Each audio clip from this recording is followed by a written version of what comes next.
ॻाल्हायूं था हिन पासे खां शोर शराबो शुरू थी वञे थो।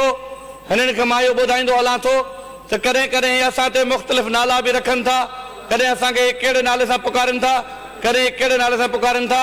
अॼु मां मैडम स्पीकर साहिबा चवणु चाहियां थो त ही जेके असांखे असांजे ॻाल्हाइण ते उथी था पवनि, हिननि खे मां इहो ॿुधाइणु चाहियां थो जॾहिं ही असांजी सिंध जे बेटनि ते धाड़ो लॻो पिए उन महिल हिन जी गैरत काॾे वई, उन महिल हे काॾे विया, उन महिल ही किथे हुया, उनजी गैरत छो गुम थी वई। मैडम स्पीकर साहिबा जॾहिं तव्हां ख़बर हुई त 29 असीं हुयासीं मेंबर, असीं 30 मेंबर हुयासीं पाकिस्तान तहरीक इंसाफ़ जा। त जॾहिं असांजी सिंध धरती जो इशू आयो त उन महिल ही गदार सभु भॼी हलिया विया, ऐं अकेलो बीठो हुयुसि, आऊं अकेलो बीठो हुयुसि।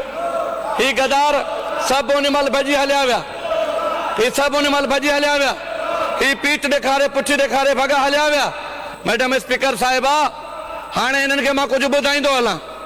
जॾहिं मैडम स्पीकर साहिबा असां सखर में हिननि खे मां कुझु आईनो ॾेखारियां, थोरो मां हिनखे आईनो ॾेखारियां। जॾहिं असां सखर में वियासीं उते आमिर कियानी साहिबु आयल हुयो त असांजो उते तारीफ़ कहिड़ो करायो वियो। उते चवनि पिया ही असलम अबड़ोर शहर यार सिंध से आए। अरे भाई हम सिंध से तो आप कहाँ से? सिंध के लाखों लोगों ने आपको वोट दिया है, आप कहाँ से हैं? आपको शर्म नहीं आती हमें सिंधी कहने? और आप क्या है? हम सिंधी हैं, हमें फख्र है और हम आपको भी सिंधी मानते हैं, लेकिन आप अपने आप को सिंधी नहीं मानते। मैडम स्पीकर साहिबा जॾहिं गवर्नर हाउस में असां वञूं उते इमरान खान साहब अचे तो असांजो तारीफ़ कहिड़ो थिए, ये असलम अबड़ोर शहर यार सिंध से। अरे भाई आप कहाँ से? आप भी सिंध से। मैडम स्पीकर साहिबा जॾहिं असां हिननि खे बेट विकिणण ॾियूं सिंध जा त पोइ असां ठीकु आहियूं, पोइ असां सुठा आहियूं।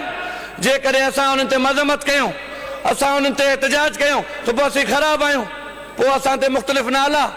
मैडम स्पीकर साहिबा शर्म जी ॻाल्हि आहे, सिंध जो पाणी वेचनि असां चुप रहूं, असांजी गैरत गवारा कोन थी करे। सिंध जा बेट वेचनि असीं चुप रहूं, इहो असांजी गैरत गवारा कोन थी करे। मैडम स्पीकर साहिबा ही कालाबाग डैम ठाहिनि, असां हुनखे इजाज़त ॾियूं। मैडम स्पीकर साहिबा त पोइ असां ठीकु आहियूं, जेकॾहिं न त पोइ असीं ख़राबु आहियूं। मूंखे सिर्फ़ु हिन खां इहो पुछी ॾियो त जेकॾहिं असां तव्हांखे सिंध जो पाणी विकिणण ॾियूं त ठीकु आहियूं, बेट विकिणण ॾियूं त ठीकु आहियूं, जे असां पाण खे सिंधी न सरायूं त ठीकु आहियूं, जे असीं एहतजाज कयूं त पोइ असीं ख़राबु आहियूं। शर्म जहिड़ी ॻाल्हि आहे। मां हिनखे चवां थो कुझु गैरत जी गोरी खाओ, कुझु शर्म कयो। मैडम स्पीकर साहिबा असांखे पंहिंजे तक जे 50,000 माण्हुनि चूंडियो आहे, इन करे कोन चूंडियो आहे त तव्हां गदार थी करे उते वञो, उते सिंध जे मुखालिफ़ को सौदो करे अचो। असां अहिड़ी पार्टी खे बि अलविदा करे छॾियोसीं जंहिंमें सिंध जे लाइ नफ़रत हुजे, सिंध जे लाइ बग़ावत हुजे। मैडम स्पीकर साहिबा जॾहिं इमरान खान साहिबु आयो गवर्नर हाउस में, उते असांजो तारीफ़ जमल करायो वियो, चयो वियो हे सिंध जा आहिनि, असां उन्हनि अहद करे छॾियोसीं। जॾहिं तव्हांखे ख़बर हूंदी बेटनि जो इशू आयो, असां उन्हनि अहद करे छॾियोसीं त हिननि जी पार्टी खे असां अलविदा कयूं था। इहो शहर चई मां उते अलविदा कयो हो त गिरते हैं हालात के कदमों में कलंदर नहीं गिरते, हालात के कदमों में कलंदर नहीं गिरता, टूटा हुआ सितारा जमीन पर नहीं गिरता, गिरते हैं बड़े शौक से समंदर में कई दरिया, लेकिन किसी दरिया में समंदर नहीं गिरता। बड़ी मेहरबानी। पाकिस्तान जिंदाबाद, जिए भुट्टो।